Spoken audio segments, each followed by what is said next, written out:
नमस्कार, Satara seven news channel मध्ये आपले सहर्ष स्वागत आहे। कोरेगावातील अतिक्रमण हटाव मोहिमेच्या विरोधात फेरीवाले आक्रमक।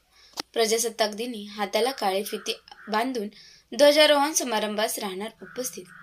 प्रशासनाला दिला इशारा।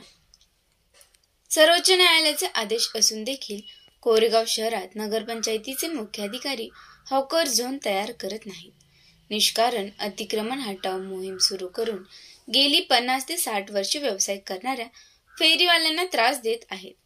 ही बाब योग्य नाही। या संदर्भात प्रजासत्ताक दिनी 26 जानेवारी रोजी लोकशाही पद्धतीने हाताला काळ्या फिती बांधून झेंडावंदन कार्यक्रमास उपस्थित राहणार आहेत। हे आंदोलन चिरडण्यासाठी प्रशासनाने जर दबाव तंत्राचा वापर केल्यास आझाद चौक ते प्रांताधिकारी कार्यालय दरम्यान अर्धनग्न अवस्थेत आंदोलन छेडण्याचा इशारा कोरेगावातील फेरीवाल्यांनी शुक्रवारी दुपारी 2 वाजता दिला आहे।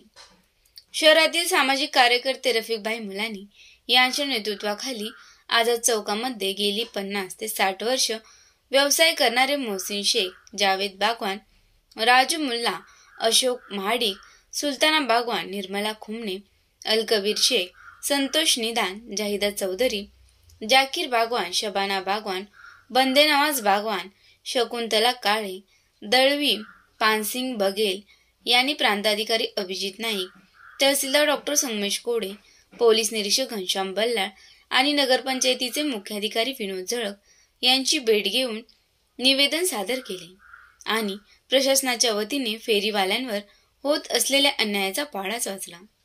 प्रशासनाने जर अतिक्रमण हटाव मोहीम सुरू ठेवली तर आंदोलन छेडले जाईल आणि त्याची व्यापकता वाढवली जाईल असा इशारा रफिकभाई मुलानी यांनी दिला आहे।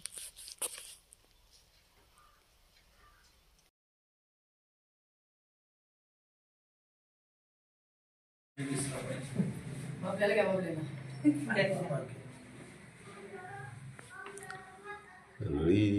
सगळी